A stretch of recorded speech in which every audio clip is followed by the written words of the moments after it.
ఈ మంత్లో ఒక ప్రోగ్రాం కూడా దొరకలేదు. అన్నయ్యకి జాబ్ ఎప్పుడొస్తుందో తెలియదు. ఇంట్లో చూస్తే ఇబ్బందులు. ప్రతిదానికి డబ్బులు లేవు అంటుంటే అనవసరంగా ఇక్కడికి వచ్చి నిన్ను ఇబ్బంది పెడుతున్నామేమోనని అన్నయ్య వదిన ఫీల్ అవుతున్నారు. వాళ్ళని బాధ పెట్టలేను, అలాగని అవసరాలు తీర్చలేను. ఏదైనా ఒక ప్రోగ్రాం దొరికేలా చేయి జీసస్.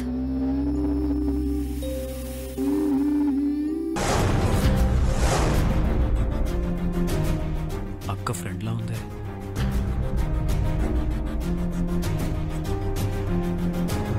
ఎక్స్క్యూజ్ మీ, మీరు మా అక్క లక్ష్మీ ఫ్రెండ్ భానువే కదా?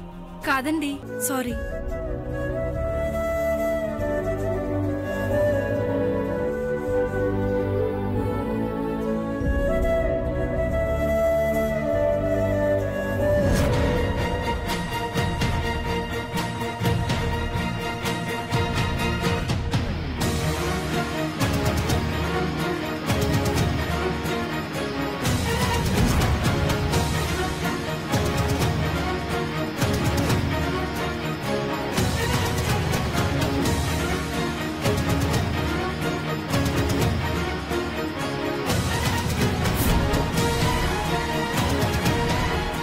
మొబైల్ ఇక్కడే పెట్టానే, కనిపించట్లేదు.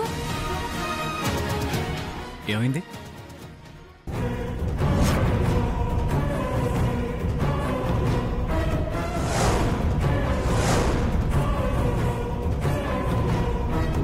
నా మొబైల్ కనిపించట్లేదండి. మీరేమైనా చూసారా? లేదండి, నాకేం తెలీదు.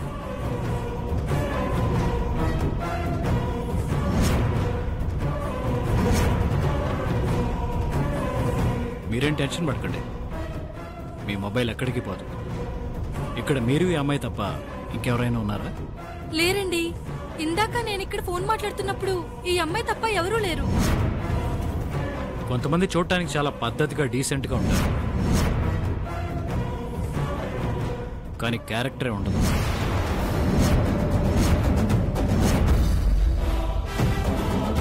ఆ బ్యాగ్ చెక్ చేయండి. What do you mean? నా బ్యాగ్ చెక్ చేయడం ఏంటి? ఆవిడ మొబైల్ పోయిందని చెప్తున్నారు కదా. అయితే ఇక్కడ నాతో పాటు చాలా మంది ఉన్నారు. అంతెందుకు, మీరు కూడా నాతో పాటే కదా ఉన్నారు. మీరెందుకు కాకూడదు? నో ప్రాబ్లం, చెక్ చేసుకోమనండి. నేను షాప్లోనే ఉన్నానమ్మా. ఆయన ఇప్పుడే వచ్చారు. పైగా ఆయన అలాంటి మనిషి కాదు, నాకు చాలా బాగా తెలుసు. మేడం వచ్చిన దగ్గర నుంచి ఇక్కడుంది మీరేగా. పైగా ఆవిడ మొబైల్ ఆ టేబుల్ దగ్గరే పెట్టారంటున్నారు. పైగా నువ్వేంటో నాకు బాగా తెలుసు. పర్వాలేదు, చెక్ చేయండి. అవును, నువ్వు తీయకపోతే నీకేంటి భయం? ఒకసారి బ్యాగ్ చెక్ చేస్తే తప్పేముంది? మిమ్మల్ని దొంగ అనట్లేదండి, ఒకసారి చెక్ చేస్తారంటున్నారు. చెక్ చేసుకోనివ్వండి. సరే, తీసుకోండి, చెక్ చేసుకోండి.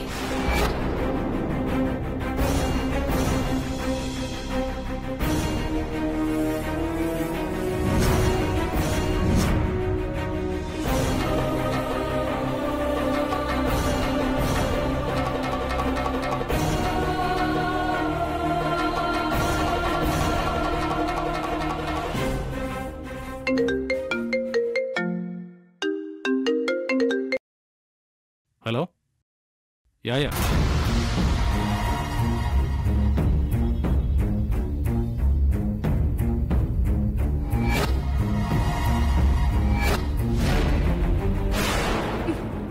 కనిపించిందా? నేను పొరపాటు పడ్డాను. ఒకసారి మీ మొబైల్ నంబర్ చెప్పండి.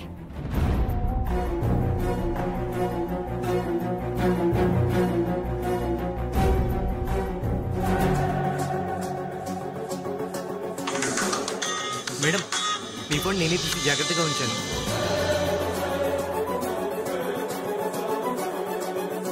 సారీ అండి, ఫోన్ మా డ్రైవర్కి ఇచ్చానని తెలియక పొరపాటు పడ్డాను. ఎవరు ముక్కు మొహం తెలియని వాళ్ళ మాటలు పట్టుకొని నా బ్యాగ్ చెక్ చేస్తారా మీరు? ఇప్పుడు తప్పు మీదని తెలుసుకొని సారీ చెప్తున్నారా? అదే మీ ప్లేస్ లో నేనుండి నేను మీకు సారీ చెప్తే సరిపోతుందా? చెప్పండి. అయినా తనకంటే సంస్కారం లేకపోవచ్చు. మిమ్మల్ని చూస్తే వెల్ ఎడ్యుకేటెడ్ లా ఉన్నారు. ఎదుటి వాళ్ళని తప్పు పట్టే ముందు ఒక్క క్షణం ఆలోచించాలని తెలీదా మీకు? ఏంటండి ఇది? I'm extremely sorry. అయినా మిమ్మల్ని కాదు, అతను ఫస్ట్ నుంచి నన్ను టార్గెట్ చేస్తున్నాడు. ఏడా పెద్ద మనిషి? సారీ అండి, తన తరఫున నేను సారీ చెప్తున్నాను. ఇంకేం చూస్తున్నారు? మీ ఫోన్ దొరికింది కదా, వెళ్ళండి. తనని ఇలా వదిలేస్తే లాభం లేదు. ఒకసారి నిలబెట్టి లెఫ్ట్ అండ్ రైట్ ఇస్తే గానీ సెట్ అయ్యేలా లేడు. చెప్తా.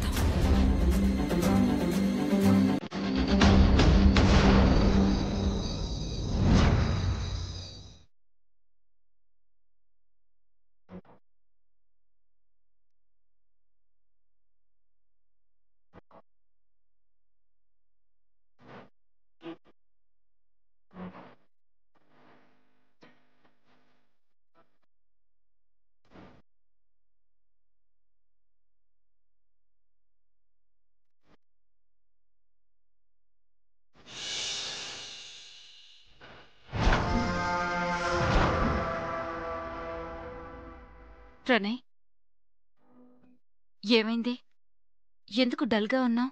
ఎంత వెతికినా లక్ష్మక్క గురించి చిన్న ఆచూకీ కూడా దొరకలేదు. దానికి తోడు అదొకటి వెదో డిస్టర్బెన్స్. ఎవరు? అదే ఆ రోజు పాపతో కారుకు అడ్డుపడి మనతో గొడవపడింది కదా. మా పాపకేం కాలేదు కాబట్టి సరిపోయింది. దాని ఒంటి మీదే చిన్న గీత పడున్నా అప్పుడు తెలిసేది. ఇప్పుడు లేబర్ అంటున్నారే, వీళ్ళందరి చేతుల్లో తన్నులు తిని వెళ్లాల్సి వచ్చేది. జాగ్రత్త.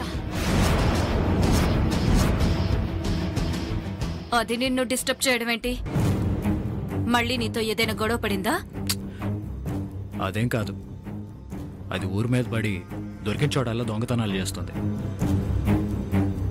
10 రూపాయలు వాటర్ బాటిల్ కొనే వంకతో ఆవిడెవరితో ఫోన్ కొట్టేసింది. అలాంటి వాళ్ళ బుద్ధులు బ్రతుకులు అలాగే ఉంటాయి. అది కదా శివాగ్ని, చూడటానికి బానే ఉంటుంది. దానికి తోడు దేవుడు మంచి గొంతు కూడా ఇచ్చాడు. పాటలు పాడుతూ ఉంటుంది. దానివల్ల వచ్చే డబ్బులు చాలవా పార్ట్ టైంగా దొంగతనాలు ఎందుకు చేస్తున్నట్టు? సర్లే, లీవ్ ఇట్. ఎవరో సంబంధం లేని దాని గురించి నువ్వెందుకు డిస్టర్బ్ అవుతా? కష్టపడి సంపాదించాలనుకోకుండా సులువుగా డబ్బులు వచ్చేయాలని, పక్క వాళ్ళ ఆస్తులు కొట్టేయాలని ఎందుకు అనుకుంటారో.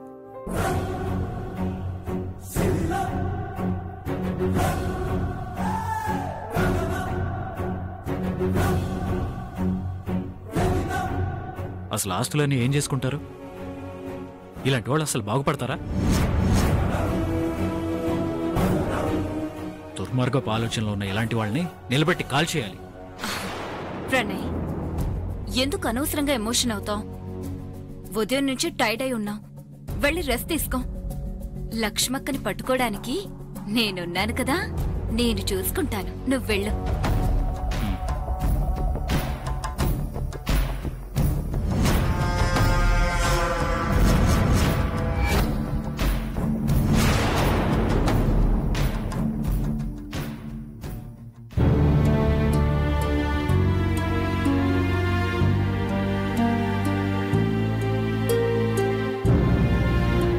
శ్రావణ్, ఇలా రా.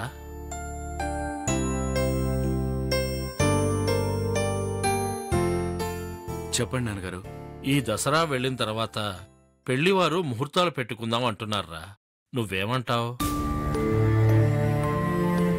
నన్ను కోడల్ని చేసుకోవాలని మామయ్య అనుకునుండొచ్చు, కానీ ఈ పెళ్లి చేసుకుంటానని నేను చెప్పానా? నాకింకా ప్రేమ మా పెళ్లికి ఒప్పుకుంటుందని హోప్ పోలేదు నాన్న. లేదురా, నువ్వింకా ప్రేమ మీద ఆశ పెట్టుకుని ఎదురు చూడటం అనవసరం. ఆ పిల్ల ఒక్కదాని మీదే ఆధారపడి ఆ కుటుంబం బ్రతుకుతోంది.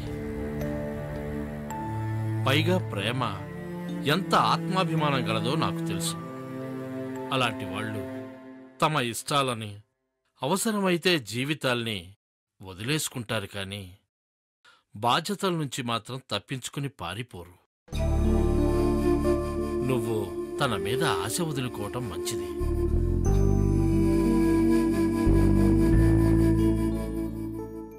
బాబాయ్, లక్ష్మి, నువ్వా అమ్మా? రా కూర్చో.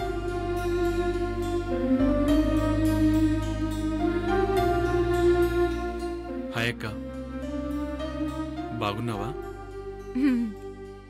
అవును, నీకు జాబ్ వచ్చిందంట కదా. మరి పార్టీ ఏదైనా ఇచ్చేదుందా? ప్రతిదానికి నవ్వుతావేంట్రా? అంటే పార్టీ లేనట్టేనా? అదేం లేదక్క. చూసావా బాబాయ్, అడిగినా లేదంటున్నాడు. అన్నట్టు విక్టర్కి జాబ్ పోయిందట కదమ్మా.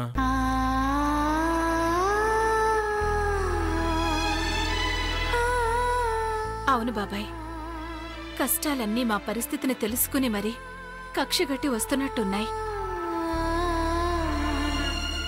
ఇక్కడ చూస్తే ఇంటి పరిస్థితులేమీ బాలేదు. పాపం ఆడపిల్లైనా ప్రేమొక్కతే ఆ ఇంటిని నడుపుకుంటూ వస్తోంది. ఇప్పటి వరకు తనకి ఎంతో కొంత సహాయం చేసే అవకాశం ఉండేది మాకు. ఇప్పుడు దాన్ని కూడా లాగేసుకున్నాడా దేవుడు. ఇంత మాత్రానికే అంత కుంగిపోతే ఎలాగమ్మా? ఉద్యోగం పోతే ఇక జీవితం అయిపోయినట్టేనా? ఇది కాకపోతే మరో ఉద్యోగం దొరుకుతుంది. ధైర్యంగా ఉండమ్మా.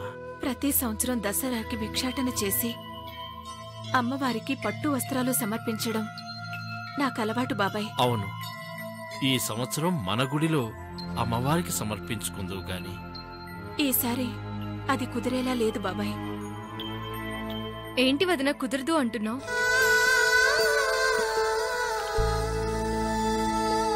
ప్రేమ, నువ్వొచ్చావేంటి?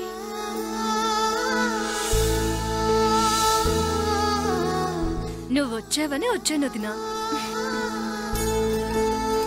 ఏంటంకల్, మా వదినేదో చెప్తోంది? అదేనమ్మా, ప్రతి సంవత్సరం దసరాకి భిక్షాటన చేసి అమ్మవారికి పట్టు వస్త్రాలు ఇవ్వటం అలవాటంటే. అవును, ప్రతి సంవత్సరం చేసినట్టే ఈ సంవత్సరం కూడా చేస్తుంది. అంటే అంటే నాకు ఒంట్లో నలతగా ఉంటుందమ్మా, అందుకే ఈ సంవత్సరం చేయలేను అని బాబాయ్తో అంటున్నాను. నిజంగా కారణం అదేనా? నిజం ప్రేమ, ఒట్టు. అయితే నీకు బదులుగా నేను చేస్తాను.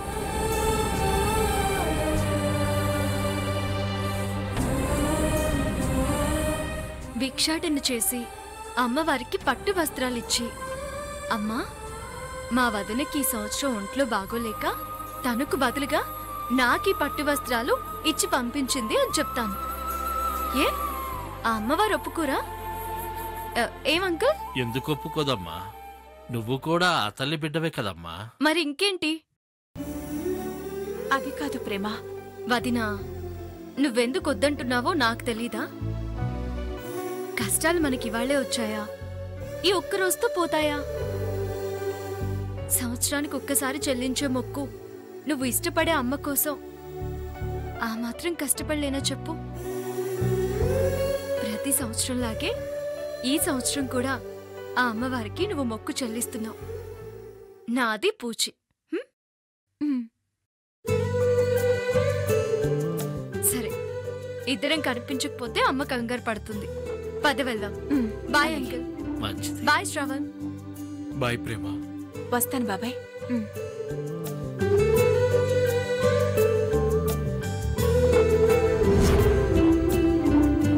అమ్మా, ప్రేమకి పక్క వాళ్ళకి సాయం చేయాలనే గొప్ప మనసిచ్చావు.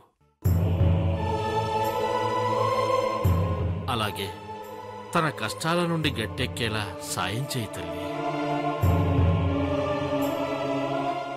నా ఇంటి కోడల్ని చేసుకోవాలని ఆశపడ్డాను. అవకాశం లేదని తేల్చేసింది. కనీసం తను సుఖపడితే చూడాలని ఉంది. నువ్వైనా నా ఆశ తీర్చు తల్లి.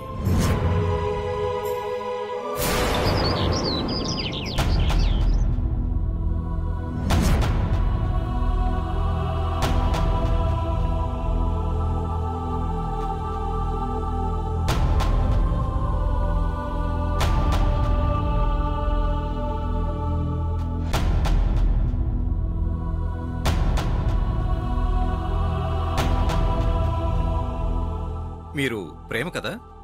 అవునండి. మీ వాయిస్ చాలా బాగుంటుందండి. 2-3 ఫంక్షన్స్లో మీ పాట విన్నాను. థ్యాంక్స్ అండి. ఐఎమ్ మురళి. నమస్తే. నమస్తే. యాక్చువల్గా ఈ మధ్య నేను ఆడియో కంపెనీ స్టార్ట్ చేశాను. మీలాంటి సింగర్ని ఇలా నిలబెట్టి మాట్లాడడం కరెక్టో కాదో నాకు తెలీదు. మీకు అభ్యంతరం లేకపోతే మా ఆడియో కంపెనీలో మీరు ఆల్బమ్ పాడగలరా? మీరు నిజంగానే అంటున్నారా? సింగర్గా మీ వాయిస్ని ఇష్టపడతాను. అలాంటప్పుడు మిమ్మల్ని అభిమానిస్తానే కానీ జోకెందుకు చేస్తాను? ప్రేమ, టర్మ్స్ అండ్ కండిషన్స్ మీకు ఓకే అనుకుంటే వెంటనే మనం వర్క్ స్టార్ట్ చేయొచ్చు. అది కూడా మీకు ఇష్టమైతే రండి.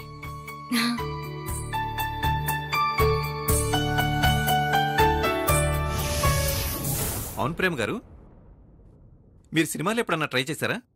లేదండి. పాడుంటే ఈ పాటికి మీరు పెద్ద సింగర్ అయి ఉండేవారు.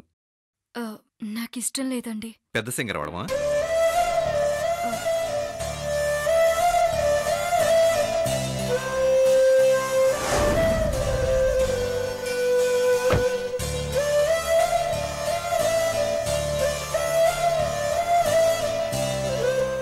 ముందు మాకు ఆల్బమ్ చేసి పెట్టండి. అది రిలీజ్ అయితే ఆటోమేటిక్గా మీరు పాపులర్ సింగర్ అయిపోతారు. కంపెనీ రూల్స్ అండ్ రెగ్యులేషన్స్ క్లియర్గా చదువుకొని సైన్ చేయండి.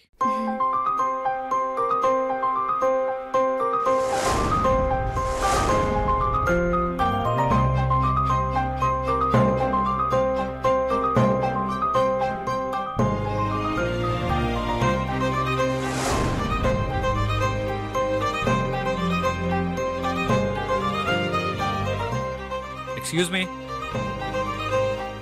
చెప్పండి సార్. మురళి ఉన్నాడా? క్యాబిన్లో ఉన్నారు, పిలవమంటారా? It's okay.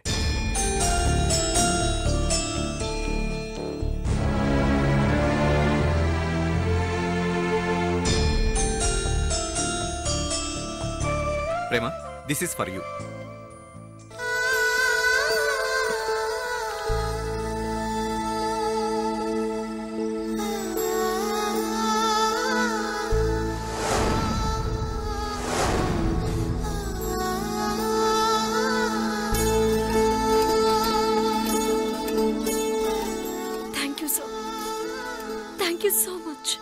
మీరు మరీ సెన్సిటివ్ అనుకుంటా. Welcome sir. కొంతమంది చూడటానికి చాలా పద్ధతిగా డీసెంట్గా ఉంటారు, కానీ క్యారెక్టరే ఉండదు. మీరు రావడం నాకు చాలా సంతోషంగా ఉంది. Thank you.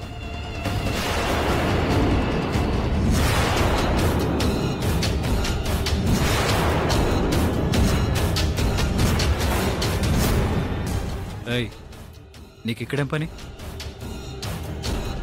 అవును, ఆ రోజు ఫోన్ అమ్మేసావా?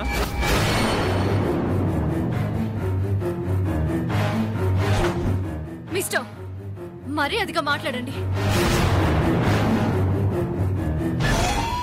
సార్, ఆమె ఎవరనుకుంటున్నారు? ప్రేమ అని పెద్ద దొంగ.